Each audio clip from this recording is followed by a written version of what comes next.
It's quiet here. Now, outside these buildings, all you can hear is the sound of the breeze and calls of birds. But when I was a young man, a research psychologist visiting this place, standing outside these buildings, all you could hear was human screams. This was Penhurst.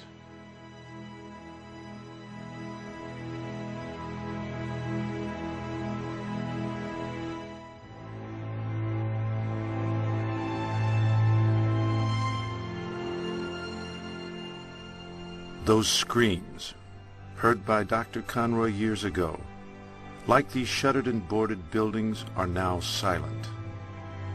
The residents of these halls are all gone, but held within this brick and mortar is their story, a story that echoes to the core of our nation and resonates with the spirit of our people, especially Americans with disabilities. Contained within 20 empty buildings resides the narrative of some of those very Americans. Theirs is an account of tremendous suffering and darkness, met by incredible courage and fortitude of spirit. This is the story of a silenced and abandoned people finding a collective voice, claiming their freedom and changing our world and our hearts forever.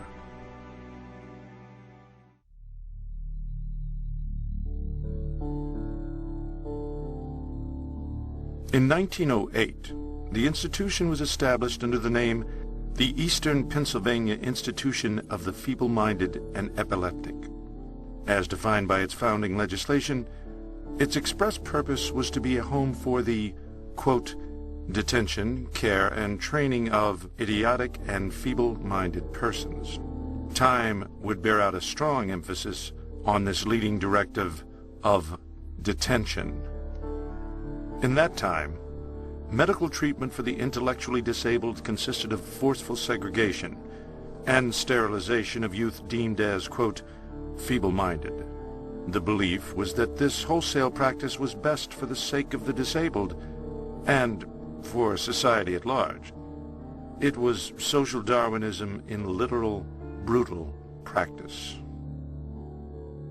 Over the first half of the 20th century, the complex swelled from a few hilltop halls overlooking the Schuylkill River into a 1,200-acre complex of over 25 buildings. In 1924, the name was changed to Penhurst State School and Hospital, a name that would eventually earn infamy. In time, the complex housed upwards of 3,500 patients. Through most of Penhurst history, the admission of individuals to the institution required only a court order or a doctor's certification of an individual's mental retardation and need of care. Such certification would irreversibly change an individual's life. Over its 80 years of operation, more than 10,500 souls were dispatched to Penhurst. Many were children at the time of their admission. They would grow from childhood to old age, with no choice of leaving the institution, no opportunity or freedom to return to larger society. Theirs was an America decidedly without liberties. In hospital-like dormitories, the interned residents lived year upon year, sleeping in beds stacked end to end in great halls. The extremely disabled were confined to metal, cage-like cribs. By the 1950s, conditions at Penhurst had deteriorated to a dangerous level. Chronic understaffing meant that residents, especially those with the greatest needs, were largely unsupervised. Custodial warehousing was the norm for those with the most severe disabilities, with little or no attempt made to provide any meaningful therapy. The perceived professional wisdom of the time was that individuals with severe and profound intellectual disabilities were hopeless. It was the prevailing belief they could not progress. Any attempt at treatment was viewed as meaningless. For a population of 3,500 residents, the institution had a staff of only 600. Most residents suffered injuries or abuse at the hands of others or themselves. Despite the heroic work of some underpaid and grossly overworked staff, the tide of unmet human need at Pen-Hurst vastly overwhelmed the institution's resources.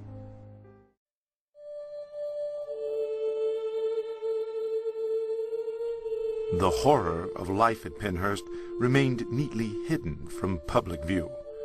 The sprawling forested grounds deliberately kept these forgotten people and their plight concealed from public knowledge. A movement of change was building, however, growing with the larger civil rights movement of the 1960s. Residents and resident advocates were starting to organize. In 1968, Bill Baldini was a journalist working with a local NBC affiliate. Baldini had become aware of the conditions at Pen-Hurst, and the station allowed him to pursue the story. We entitle our investigative report, Suffer the Little Children. In their living rooms, the citizens of southeastern Pennsylvania watched the reality of the horrors and injustices just beyond their own backyards. The 2,800 children, young and old alike, residing within the confines of Pen-Hurst are for the most part protected from society, and the granite wall of ignorance and social blindness protects society from them. The public was shocked and sickened by what they saw. The winds of change began to finally shift with the turning of a new decade. Through the 1970s, the civil rights movement of the intellectually disabled began to crystallize in the form of a series of unprecedented lawsuits. Through these cases, access to public education was open to the intellectually disabled. Ultimately, their rights were recognized to be constitutionally protected under the 14th Amendment. Most significant, though, was a case involving a young woman named Terry Lee Halderman. Admitted to Pen-Hurst at age 12, in the 11 years Terry lived at Pen-Hurst, her development regressed. She lost her limited ability to speak and suffered over 40 reported injuries, many the direct result of physical abuse. In Halderman versus Pen-Hurst, the class action lawsuit representing Terry's plight and that of many others at the institution, Judge Raymond Broderick ruled that forced institutionalization of disabled people was unconstitutional.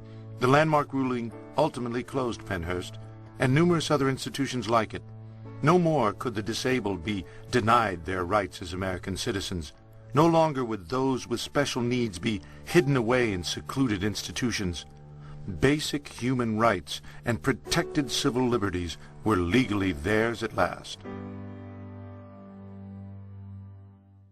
It was vision and imagination, as well as struggle and determination, which transformed those screams heard so long ago by Dr. Conroy into voices contributing to our society.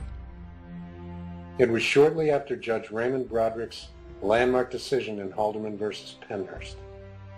Late one night at home, the judge's phone rang.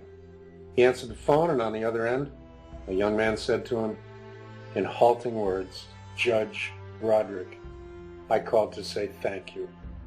I've just learned how to use the telephone. This is the first phone call of my life." The caller had lived at Pen-Hurst and was now living in a group home in a regular Philadelphia neighborhood, living alongside the rest of us, employed and contributing to society. It's been asked if the people who left Pen-Hurst were better off. That's the ultimate question about America's efforts to do away with big, isolated institutions for people with intellectual disabilities. After 30 years of research, the answer is unquestionably yes. Those people who move from large institutions to small community homes are better off in practically every way we know how to measure. It's one of the most successful social experiments of the 20th century. The struggles at Pen-Hurst by the residents and their advocates transformed a very dark chapter in American history to a hugely positive outcome. Their noble efforts eliminated the need for Pen-Hurst and hundreds of other institutions like it by reintegrating residents into society. In this way, people with intellectual disabilities could enjoy their freedom and liberty, and society could finally benefit from their contributions as full American citizens.